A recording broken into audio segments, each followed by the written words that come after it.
ఓం సాయిరామ్ శ్రీమాత్రే నమః. అమ్మ బిడ్డలందరికీ నమస్కారం అండి.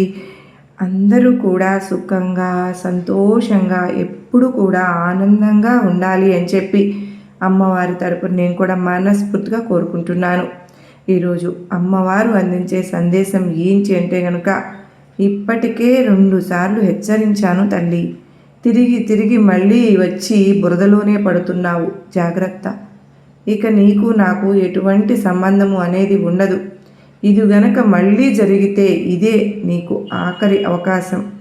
చూసిన వెంటనే అదృష్టాన్ని దక్కించుకో అని చెప్పి ఏదో తెలియని సందేశంతో అమ్మవారు ఈరోజు మనకు ముందుకు వచ్చారు కదా. మరి ఈ సందేశంలో ఉండే ఆంతర్యాన్ని మనం పూర్తిగా గ్రహించాలి అంటే వీడియోని ఎక్కడా కూడా స్కిప్ చేయకుండా చివరి వరకు చూస్తేనే మనకు పూర్తిగా అర్థమవుతుంది.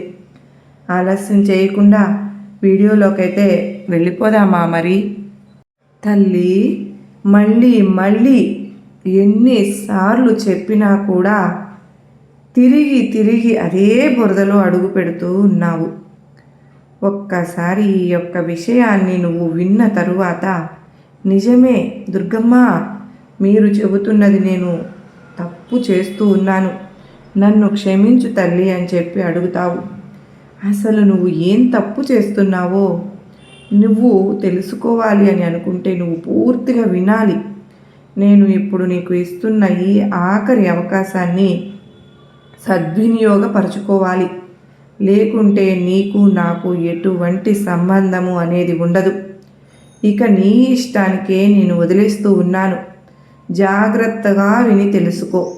ఎందుకంటే నీ దుర్గమ్మకు ఎంత బాధ కలిగిందో, ఎంతో కోపం వస్తేనో మనకు ఇటువంటి హెచ్చరికలు అయితే పంపిస్తూ ఉంటారు కదా. ఆల్రెడీ అమ్మవారు 2 సార్లు ఈ విషయం గురించి మనకు హెచ్చరించారు. అయినప్పటికీ కూడాను తిరిగి నువ్వు అదే తప్పు చేస్తున్నావు కనుకనే నీ జీవితంలో ఆ తప్పు జరగకూడదు అని చెప్పి అమ్మవారు కోరుకుంటూ ఉన్నారు. కనుకనే అమ్మవారి యొక్క ఆశీర్వాదం అనేది నీ మీద ఇంకా ఉంది కాబట్టే ఈ యొక్క సందేశం నీ కంటపడింది అని చెప్పి నువ్వు భావించాలి. మరి సందేశంలో ఉండే పూర్తి ఆంతర్యాన్ని నువ్వు తెలుసుకోవాలి అని అనుకుంటే అయితే ఇప్పుడు చెప్పే కథను పూర్తిగా చివరి వరకు విను. అప్పుడే నీకు బాగా అర్థమవుతుంది. ఒక ఊరిలో 2 స్నేహితులు ఉన్నారు. ఇద్దరు స్నేహితులకి కూడా ఒకే వయసు ఉంటుంది. దాదాపుగా 60 సంవత్సరములు, ఒక 58 సంవత్సరాలు అలా ఉంటాయి. ఈ ఒకరోజు ఇద్దరు కూడా ఇల్లు వాకింగ్ చేయడానికి అని చెప్పి పొద్దున్న పూట ఒక పార్క్కి అయితే వెళ్ళారు. అలా వాకింగ్ చేయడానికి పార్కుకి వెళ్ళినప్పుడు అలా వాకింగ్ చేసే కొంచెం సేపు రెస్ట్ తీసుకుందాంలే అని చెప్పి ఒక బల్ల మీద అయితే కూర్చుంటారు. ఒక బల్ల మీద కూర్చుని వారిద్దరూ కూడా మాట్లాడుకుంటూ ఉంటారు. పక్క బల్ల మీద నుంచి కొన్ని మాటలు అనేవి ఆ 2 స్నేహితులలో ఒక స్నేహితుని చెవిన పడుతూ ఉంటాయన్నమాట.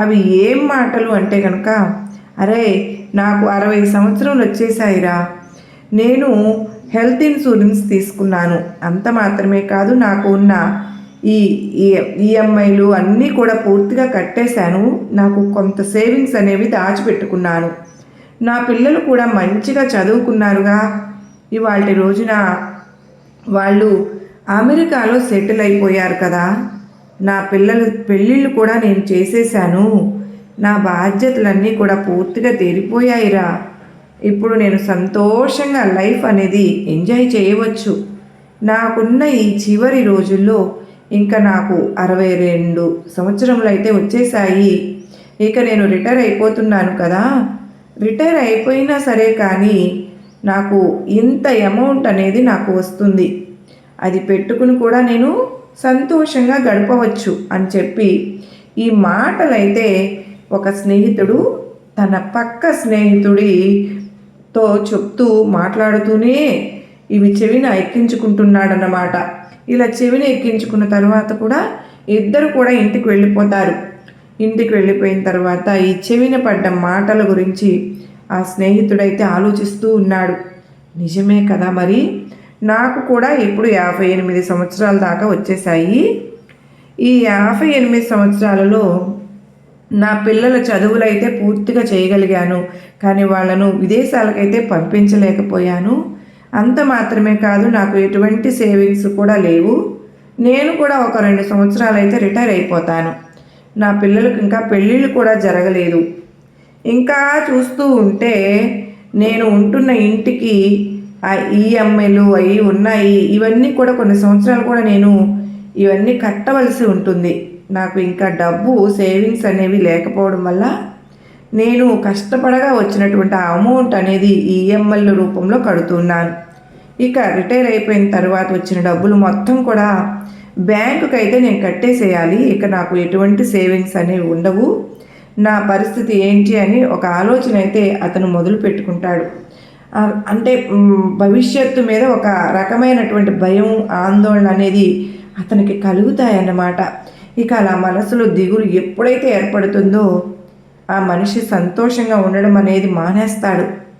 ఎవరైనా పలకరించినా కూడా బాధగా పలకడం, నవ్వించినా కూడా నవ్వకపోవడం, ఎప్పుడు కూడా అదే ఆలోచనలలో ఉండిపోవడం. అంటే ఒక రకంగా మీకు అర్థమయ్యేటట్లుగా చెప్పాలి అంటే ఒక డిప్రెషన్లోకి వెళ్ళిపోయారు అతను. అంటే బాగా మనశ్శాంతిగా లేకుండా మానసిక వ్యాధిలాగా తెచ్చుకుని బాధపడుతూ ఉన్నారన్నమాట. ఇక ఇదంతా కూడా తన పక్కనే ఉన్న స్నేహితుడు ఒక నెల రోజుల నుంచి గమనిస్తూ ఉన్నారు. అరే, ఏమైందిరా నీకు? ఇది వరకు అంత యాక్టివ్గా ఉండేవాడివి, అంత సంతోషంగా నవ్వుతూ ఉండేవాడివి, ఇప్పుడు సడన్గా నీలో సంతోషం అంతా మాయమైపోయింది. ఎందుకు ఇంత బాధపడుతున్నావు? అరే కాదురా, నేను నిన్ను నెల నుంచి గమనిస్తున్నాను. నాకు తెలిసిన ఒక సైక్రియాట్రిస్ట్ ఉన్నారు, అతని దగ్గరకు వెళ్ళి కలుద్దాం. ఆయన నీకు దగ్గర అయితే చక్కగా తీసుకువెళ్తాను అంటే మానసిక వ్యాధులను చూస్తే ఆయన డాక్టర్ అనమాట. అతని దగ్గరికి తీసుకువెళ్తారు. ఇక డాక్టర్ దగ్గరికి వెళ్ళారు. ఇతను రూమ్లోకి వెళ్తారు. ఏంటయ్యా నీ సమస్య అని చెప్పి అంటే, ఏం లేదండి నేను బాగానే ఉన్నాను అంటే ఆ ఫ్రెండ్ చెప్తారు, లేదు గత ఒక నెల రోజుల నుంచి ఇతను మనోవ్యాధి వేసుకున్నట్లుగా బాధగా ఉంటున్నాడు. అసలు సంతోషం అయితే లేదు అతని ముఖంలో. సరిగ్గా నిద్ర కూడా పోతున్నట్లు లేడు. ఆ కళ్ళు చూస్తూ ఉంటూనే అర్థమవుతున్నాయి అంటే అతను చెప్తాడు, ఏంటి నీకు ఏదైనా హెల్త్ ప్రాబ్లమ్స్ ఉన్నాయా అని చెప్పి డాక్టర్ గారు కూడా అడుగుతారన్నమాట. అంటే కేసుని స్టడీ చేయాలి కదా, మరి అడుగుతున్నారు. నీకు బీపీ ఉందా అంటే లేదు అని చెప్పి చెప్తారు. షుగర్ ఉందా అంటే లేదు అని చెప్పి అడుగుతారు. ఇంకా నీకు ఎటువంటి అనారోగ్య సమస్యలు ఏవైనా ఉన్నాయా అంటే నాకు ప్రస్తుతానికైతే ఏమీ లేవు డాక్టర్ గారు, నేను ఆరోగ్యంగానే ఉన్నాను అని చెప్పి చెప్తారు. సరే మరి ఇక నీ ప్రాబ్లం ఏంటి? రాత్రి బాగానే నిద్రపోతున్నావా అంటే ఒక నెల రోజుల నుంచి సరిగ్గా నిద్రపోవడం లేదు. ఏమీ లేదండి, ఇంకా ఇంతవరకు వచ్చిన తర్వాత చెప్పకపోవడం కరెక్ట్ కాదు. నేను ఒక గత నెల రోజుల క్రితం నేను గ్రౌండ్కి వెళ్ళినప్పుడు వాకింగ్ చేయడానికి అని చెప్పి పక్కన నాకు తెలిసిన వాళ్ళు మాట్లాడుకుంటుంటే విన్నాను. వాళ్ళు ఫ్యూచర్ కోసం అన్నీ రెడీ చేసుకున్నారు. నేను నా పిల్లలకు పెళ్ళే చేయలేదు. నేను ఉంటున్న ఇంటికి ఈఎంఐలు కడుతూనే ఉన్నాను. నాకంటూ సేవింగ్స్ లేవు. రేపు నా భవిష్యత్తు ఏంటి అని నాకు భయంగా ఉంది అని చెప్పి అంటే ఓకే ఓకే, నీ యొక్క సమస్య మొత్తం కూడా నాకు పూర్తిగా పూసగుచ్చినట్లు అర్థమైంది. నువ్వు ఏమీ చేయవద్దు. ఈ సెలవులు కూడా ఇచ్చారు కదా ఇప్పుడు నీకు, వేసవిక సెలవులు అనుకుంటే కదా అంటే మీకు ఆఫీస్కి ఒక 10 రోజులు నువ్వు స్కూల్లో చదివావు కదా, ఆ స్కూల్కి వెళ్ళిన ఊరు వెళ్ళు అంటే ఏంటి, ఈయన ఒకవేళ సరదాగా నా చిన్ననాటి స్నేహితులను కలవమని చెప్పడానికి వెళ్ళమంటూ ఉన్నారా ఏంటి? అప్పుడైనా సంతోషంగా ఉంటాను అని చెప్పి అంటూ ఉన్నారా అనుకుంటున్నారా ఏంటి డాక్టర్ గారు అని చెప్పి మనసులో అయితే అనుకుంటారన్నమాట. అంటే అనుకుని ఏం చెప్తాడు, ఆసక్తిగా నీకు ఇప్పుడు సెలవులు ఉన్నాయి కనుక నువ్వు చదివిన హై స్కూల్కు వెళ్ళు, నువ్వు పలానా సంవత్సరంలో చదివావు కదా, ఆ సంవత్సరం యొక్క అటెండెన్స్ రిజిస్టర్ తీసి చూడు. ఆ రిజిస్టర్లో నీకు తెలిసిన వాళ్ళు, నీ ఫ్రెండ్స్ ఉంటారు కదా, నీ తోటి విద్యార్థులు కూడా ఉంటారు, వాళ్ళందరూ ఇప్పుడు ఏం చేస్తున్నారు అని చెప్పి ఒక్కసారి ఆరా తీసుకొని నాకు వచ్చి చెప్పు. ఒక 10 రోజుల సమయం ఉంది కదా, ఈ 10 రోజుల్లో నువ్వు చక్కగా ఎంజాయ్ చేసినట్లు ఉంటుంది, ఒక్కసారి అందరినీ కలిసినట్లు ఉంటుంది, నీ స్కూలు స్నేహితుల్ని అని చెప్పి అనుకుని చెప్పేసి ఆ డాక్టర్ గారు అయితే అతనికి చెప్తారు వెళ్ళండి ఇంకా అని చెప్పి. సరే ఇక డాక్టర్ గారు చెప్పింది చేద్దాము అని చెప్పి ఇతను కూడా అనుకుంటూ ఉంటాడు. పైగా అంతకుముందు ఒక నెల ముందే తన భార్య యొక్క ఆ చిన్ననాటి 10వ తరగతి స్నేహితులందరూ కలిసి ఒక గ్రూప్ లాగా కలిసి ఒక పార్టీ లాగా చేసుకోవడం కూడా ఇతను గమనించారు. అయితే పోనీలే మనం కూడా అలా చేసుకుందాము, కాస్త ఎంజాయ్ చేసినట్టు ఉంటుంది కదా అని చెప్పి వాళ్ళ ఊరు వెళ్ళి ఆ యొక్క సంవత్సరం రిజిస్టర్ అనేది తీసుకుని తన తోటి స్నేహితులందరి పేర్లు కూడా ఒక పేపర్ మీద రాసుకుని మొత్తం 80 మంది దాకా వస్తారు. ఇక ఆ 80 మంది ఎక్కడ ఉన్నారు, ఏం చేస్తున్నారు అని చెప్పి ఎంక్వైరీ చేయడం మొదలు పెడతాడు. అలా ఎంక్వైరీ తీయగా అందులో 15 మంది ఆల్రెడీ చనిపోయారు అని చెప్పి తెలుస్తుంది. చాలా బాధగా అనిపిస్తుంది. అయ్యో, తనతో పాటు ఉన్న విద్యార్థులు తనతోటే ఉన్నవాళ్ళు కదా, నాతో పాటే అప్పుడు అలా ఉండేవాళ్ళం కదా, ఇలా ఉండేవాళ్ళం కదా, వీళ్ళు చనిపోయారా అని చెప్పి తన మనసుకు ఎంతో బాధగా అనిపిస్తుందన్నమాట. ఇక మిగతా ఒక 20 మందికి అనారోగ్య సమస్యలు, కొంతమందికి క్యాన్సర్, మరి కొంతమందికి టీబీ, మరి కొంతమందికి అలాగ ఉండడం, బీపీలు షుగర్లు ఉండడం, కొంతమంది పక్షవాతం రావడం, కొంతమంది తాగుడుకి వాటికి బానిస అయిపోవడం, ఇటువంటివి జరుగుతాయన్నమాట. ఇక 20 మందికి, ఇక అందులో ఉన్న మిగతా 40 మందిలో ఒక 15 మందికి అసలు జీవితం పట్ల బాధ్యతే లేదు. తాగడం, తిరగడం, భార్యాభర్త అంటే భార్య బిడ్డలు ఉంటారు కదా, సరిగ్గా ఫ్యామిలీని చూసుకోకపోవడం, ఆ యొక్క ఫ్యామిలీ రోడ్డున పడడం, ఇటువంటివన్నీ కూడా అంటే ఒక రెస్పాన్సిబిలిటీస్ అనేది లేకుండా ఆ యొక్క తనతో పాటు తన విద్యార్థుల గురించి కూడా తెలుసుకుంటాడనమాట. ఇక మిగతా వాళ్ళ విషయానికి వస్తే కొంచెం బాగానే బెటర్మెంట్గానే ఉంటారన్నమాట. ఇవన్నీ కూడా తెలుసుకుని కొంతమందిని కలిసి ఒక చిన్న పార్టీ అయితే చేసుకుని హెల్త్ బాగోనో లేదంటే వాళ్ళకు కొంచెం పరామర్శించి చనిపోయిన వాళ్ళని వాళ్ళ కుటుంబాలను వెళ్ళి కొంచెం ధైర్యాన్ని చెప్పి ఇలా చేసుకుని ఆ 10 రోజుల్లో 11వ రోజు 12వ రోజు తరువాత డాక్టర్ గారి దగ్గరికి వెళ్తారు. డాక్టర్ గారు అడుగుతూ ఉంటారు, ఏమయ్యా కలిసావా, బాగానే ఉందా, నీ ఫ్రెండ్స్ అందరినీ చూసుకున్నావా, వాళ్ళందరూ ఎలా ఉన్నారు ఇప్పుడు అని చెప్పి అడుగుతారన్నమాట. ఇతనికి ముందే అర్థమైపోతుంది అసలు ఏ పర్సన్ మీద వెళ్ళమన్నారు, పర్పస్ మీద వెళ్ళారు అని ఎంక్వైరీ చేసినప్పుడు అందరినీ చూసేటప్పుడు కూడా ఆల్రెడీ తెలిసిపోయిందన్నమాట. ఈయనకి డాక్టర్ గారు నన్ను ఈ ఉద్దేశాన్ని బట్టి నన్ను కలవమని ఉంటారు అని చెప్పి అర్థమైపోతుంది. అవును డాక్టర్ గారు, మీరు ఏ ఉద్దేశంతో అయితే నన్ను ఇవన్నీ తెలుసుకుని రమ్మన్నారో నాకు ఇప్పుడు అర్థమైందండి. నిజానికి ఆ యొక్క స్నేహితులు ఎంతోమంది ఒక 20 మంది దాకా చనిపోయారు కూడా. కొంతమంది అనారోగ్య సమస్యలతో ఉన్నారు, కొంతమంది అసలు లైఫ్ అంటే రెస్పాన్సిబిలిటీస్ లేకుండా మద్యానికి బానిస అయిపోయి కుటుంబాన్ని రోడ్డున పడేశారు. కొంతమంది యావరేజ్గా ఉన్నారండి, కొంతమంది మంచిగా ఉన్నారు అని చెప్పి చెప్తారన్నమాట. మరి అప్పుడు ఆ యొక్క మిగతా వారితో పోల్చుకుంటే నువ్వు బెటర్మెంట్ కదా, ఆ స్టెప్లోనే ఉన్నావు కదా అని చెప్పి డాక్టర్ గారు అంటారన్నమాట. అయ్యో డాక్టర్ గారు, నేను చాలా మంచి ప్లేస్లో ఉన్నానండి, నాకు ఏ హెల్త్ ప్రాబ్లమ్స్ లేవు, నేను చాలా ఆరోగ్యంగా ఉన్నాను, నాకు ఫ్యామిలీ అంటే ఒక రెస్పాన్సిబిలిటీ ఉంది, నాకు ఎటువంటి చెడ్డ అలవాట్లు కూడా లేవు. అంటే అంత మాత్రమే కాదు, నా పిల్లలు కూడా కాకపోతే అమెరికా అటు వెళ్ళలేదు, కానీ నా పిల్లలు కూడా మంచిగా చదువుకుని జాబుల్లో అయితే సెటిల్ అయిపోయారండి, నాకు వారితో పోల్చుకుంటే నా జీవితం చాలా బెటర్గా ఉందని చెప్పి అనిపించింది. నేను ఎవరితోనైనా పోల్చుకుని ఆ పార్కులో ఉన్నప్పుడు నా దగ్గర సేవింగ్స్ లేవే, డబ్బు లేదే అని బాధపడ్డాను. అలాగే ఇప్పుడు నా ఫ్రెండ్స్తో పోల్చుకుంటే నా జీవితం నాకు మనశ్శాంతిగా అనిపిస్తుంది, నాకున్న ప్రాబ్లం అయితే తీరిపోయింది, నేను ఇప్పుడు చాలా సంతోషంగా ఉన్నాను డాక్టర్ గారు అని చెప్పి అక్కడి నుంచి వెళ్ళిపోతాడన్నమాట. ఇక్కడితో కథ ముగిసింది. ఆ కథ ద్వారా అమ్మవారు మనకు చెప్పాలనుకుంటున్నది ఏంటి అంటే కనుక, బిడా ఇప్పుడు నువ్వు ఒక కథ విన్నావు, ఆ కథలో ఒక మనిషి బాధపడడానికి కారణాన్ని కూడా తెలుసుకున్నావు, సంతోషపడడానికి కారణాన్ని కూడా తెలుసుకున్నావు. బాధలో ఉన్నప్పుడు ఎవరితోనూ పోల్చుకున్నాడు అతను, సంతోషంతో ఉన్నప్పుడు ఎవరితో పోల్చుకున్నాడు.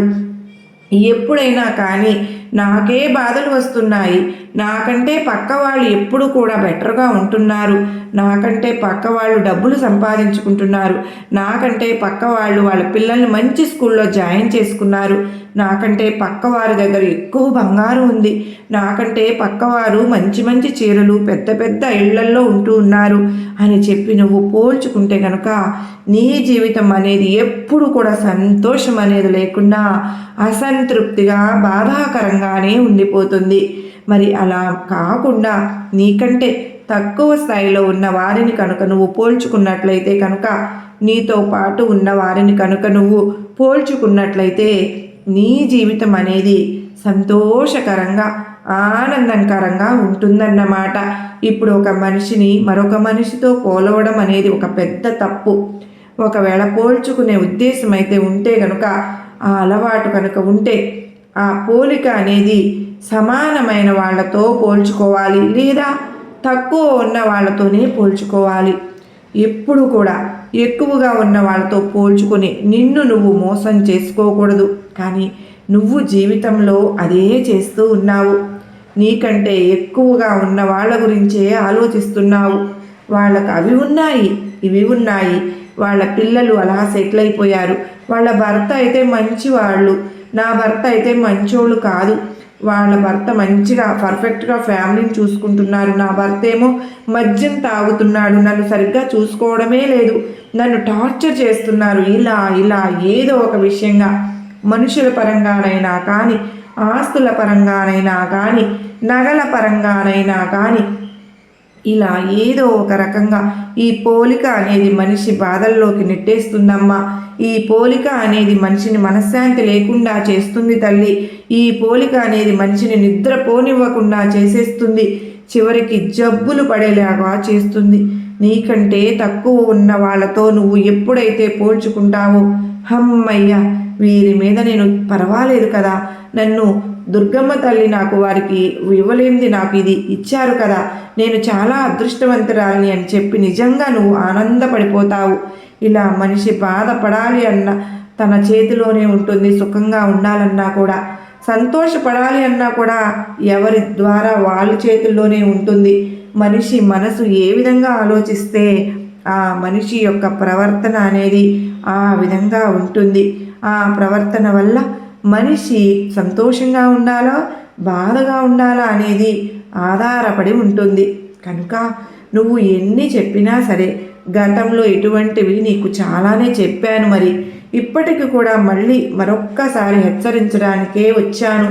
తిరిగి తిరిగి మళ్ళీ కనుక నువ్వు ఆ బురదలోనే పడతాను అంటే అది పోల్చుకుంటూ ఆలోచిస్తూ జీవితాన్ని నరకంగా గడుపుతావు అంటే కనుక ఇక నీకు నాకు ఎటువంటి సంబంధము అనేది ఉండదు. దుర్గమ్మ నాకు కష్టం వచ్చింది, దుర్గమ్మ నాకు మనశ్శాంతి లేదు, దుర్గమ్మ నాకు ధైర్యాన్ని ఇవ్వు, దుర్గమ్మ నాకు ఆరోగ్యాన్ని ఇవ్వు అంటే నేను కూడా ఏమీ చేయలేను. ఎందుకు అని అంటే ఎప్పుడైనా సరే కానీ చెప్పగలిగినంత చేయగలిగినంత వరకు మాత్రమే చేయగలుగుతాను. కానీ తప్పు నీ వైపు ఉంటే నీలోనే మార్పు మొదలవ్వాలి. ఇక్కడ తప్పు నీలోనే జరుగుతుంది కనుక నువ్వు మాత్రమే నిన్ను నువ్వు మార్చుకోగలవు. కనుక ఇదే నేను నీకు ఇస్తున్న చివరి అవకాశం, ఆఖరి అవకాశం. ఈ అవకాశాన్ని అందుకొని అదృష్టాన్ని దక్కించుకుంటావో లేదా ఆ బురదలోనే పడే ఆ దరిద్రంలో కొట్టుకుంటావో అది నీ ఇష్టం అని చెప్పి ఈరోజు అమ్మవారు మనకు ఎంతో చక్కటి సందేశాన్ని అందించారు కదా. మరి ఈ సందేశంలో ఎంతో గొప్ప ఆంతర్యం ఉంది కదూ. అది మీ అందరికీ కూడా అమ్మవారు ఎందుకు చెప్తున్నారు అని అర్థమైంది కదూ, నచ్చింది కదూ, గొప్ప ధైర్యాన్ని నమ్మకాన్ని కలిగించింది అనిపించింది. నచ్చింది అని ఎవరికైతే అనిపిస్తుందో అమ్మవారి మీద మీకు ఏమాత్రం నమ్మకం విశ్వాసం ఉన్నా కానీ ఈ వీడియోకైతే ఒక చిన్న లైక్ అయితే ఇవ్వండి. లైక్ ఇచ్చిన వెంటనే మీకు సబ్స్క్రైబ్ చేసుకుని కొంతమంది అయితే చూస్తూ ఉన్నారు, ప్లీజ్ అండి తప్పకుండా సబ్స్క్రైబ్ చేసుకుని మీరు నాకు సపోర్ట్ అవ్వండి. మన అమ్మ సన్నిధి ఛానల్లోకి వచ్చారా మొదటిసారిగా, మన ఛానల్ని సబ్స్క్రైబ్ చేసుకుని సపోర్ట్ చేస్తారని నేను ఆశపడుతున్నాను. మరో చక్కని అమ్మవారి సందేశాన్ని మళ్ళీ వినేంత వరకు మనందరికీ కూడా అమ్మవారి యొక్క ఆశీస్సులు అనేవి మన పైన మన కుటుంబ సభ్యులైన పైన ఎల్లకాలం ఉండాలని చెప్పి నేను కూడా మనస్ఫూర్తిగా కోరుకుంటూ ఉన్నానండి. ఆ తల్లి దయ ఉంటే అన్నీ ఉన్నట్లే. ఆ తల్లి మనందరికీ కూడా అష్టైశ్వర్యాలను ఆయుర ఆరోగ్యాలను ప్రసాదించాలి అని చెప్పి మీ అందరి తరపున మనస్ఫూర్తిగా అమ్మవారిని వేడుకుంటూ అందరికీ నమస్కారం అండి. ఓం సాయిరామ్. శ్రీమాత్రే నమః. సర్వే జనా సుఖినో భవంతు.